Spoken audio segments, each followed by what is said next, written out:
Hey everybody, thanks for joining me. It's Noe Fibonacci here.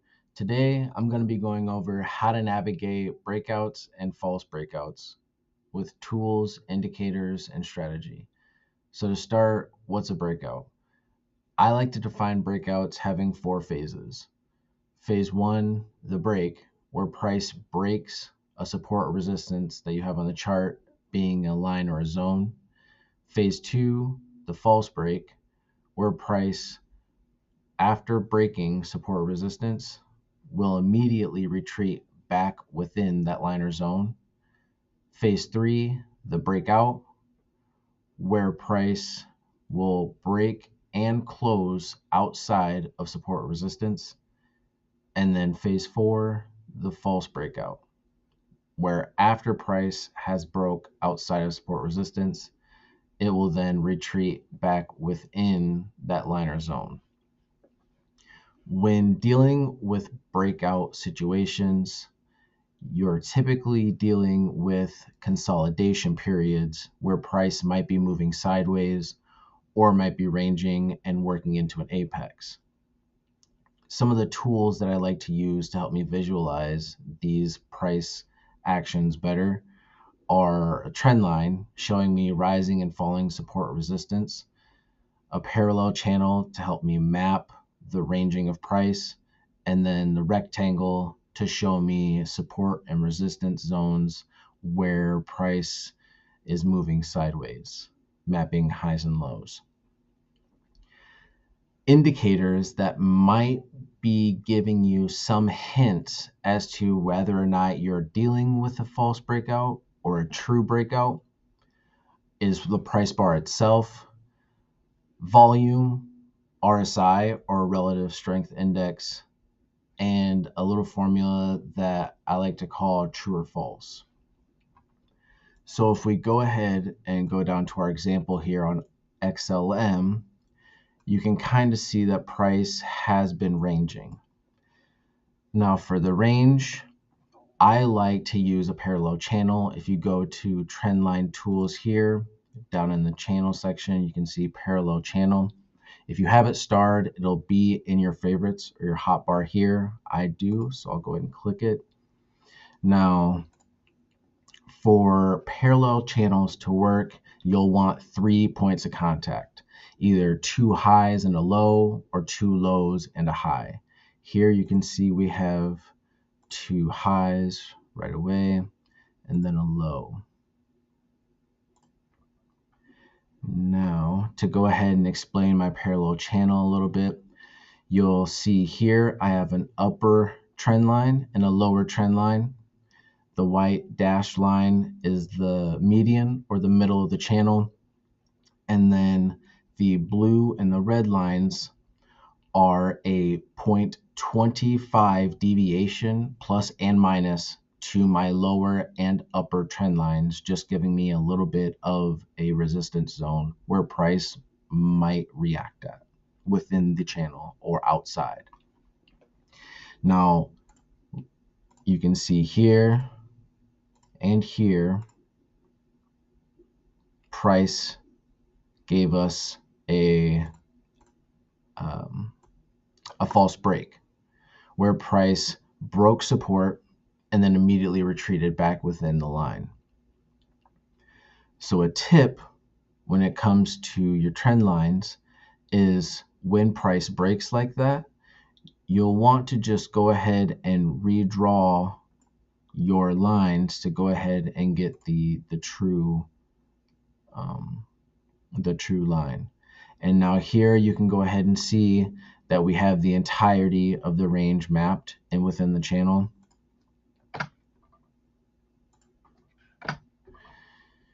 Now here you can see on January 15th, price attempted to break the upper trend line and gave us a close, but then was halted by the 0.25 deviation from that upper trend line and then started to work back towards it.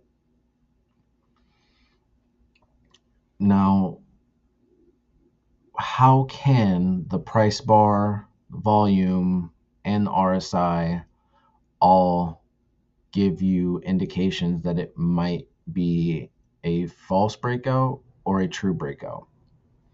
For one, the price bar itself, you can see here, it closed strong outside of the upper trend line, signifying phase 3, a breakout. Now, if we go ahead and go up to indicators, if you type in volume, you'll see it here. If you start it, it'll be in your favorites here. Type in RSI, we have relative strength index, the same with favorites as well. Now, when you click those, they will pop up underneath your chart. Now, when it comes to volume, whenever price gives you a breakout, you should see an increase in volume. You should see a volume spike or some sort of a mass of volume. And you can see here on the break on that day, it didn't really amass too much, not too much bullish volume. And then as price works back towards the upper trend line, you see it really doesn't amass too much as well still. Now for the RSI, I like to pay more attention to the 50, because when price on the RSI is working above the 50, it typically means bullish territory. But when price is working below the 50, it typically means bearish territory. Now you can see on that break of the upper trend line, price was working in above the 50 in bullish territory. But now you can see after price has worked back within that upper trend line, price is now working below the 50, suggesting bearish territory. This tells me it's a false breakout. Now, to bring in the true or false formula, that is, I like to see a close and then plus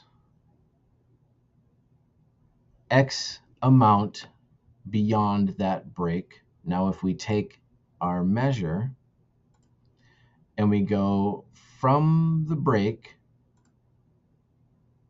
to the height of the move, you can see here it only made about 11.3% break. Typically, I like to see 20 to 25, suggesting strong breaking bar, strong movement. Now, with the amount beyond that break, I also like to see price work so many days outside of that break. Now you can see price on the close, we have 1, 2, 3, 4 days closing. Typically, I like to see anywhere from 5 to 6. And of course, you see here on the 5th day, it ended up closing back within. So, a false break. So now I want to go ahead and look at a true breakout. If we go to XRP here and grab our Trendline tool, up here in the Trendline tools, you'll see it here in the lines section. Now if we take our trend line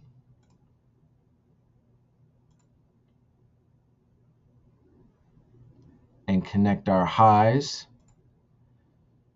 take another and connect our lows, we can see price was working in a triangle or a pennant pattern, lower highs into higher lows.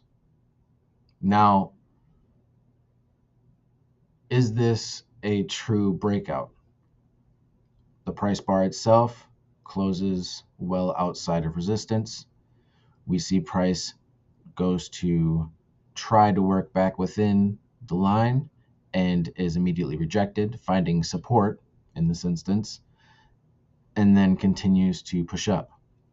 Now, following this break, you see volume building, okay? And on top of that, price working above the 50 in bullish territory.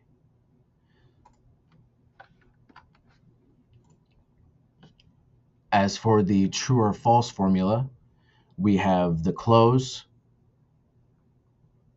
plus go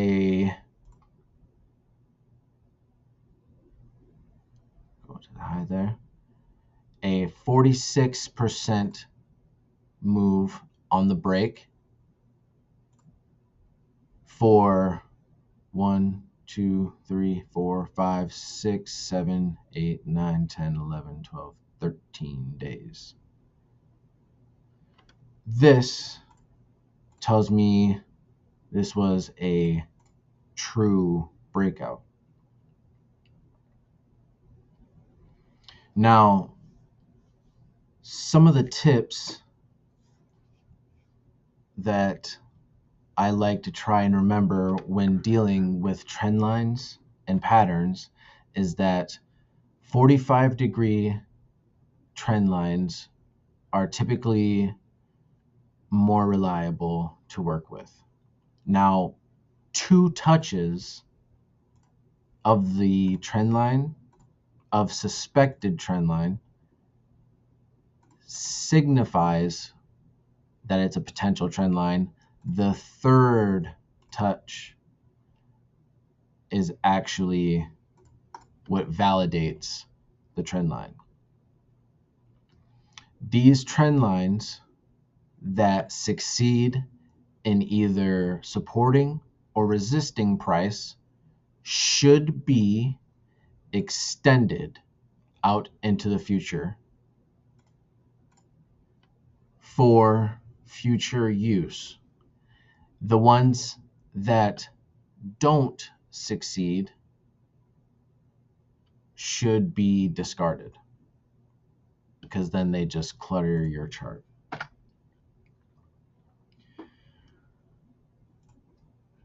I hope that this was useful to you. I hope you found this educational. As long as when it comes to breakouts, as long as you stay unbiased to maximize gain and to limit risk, stay unbiased and use data, not emotion.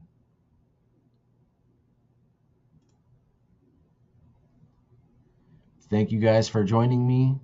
I hope you find this helpful. And always, for all things currency, keep it current with Novi Fibonacci.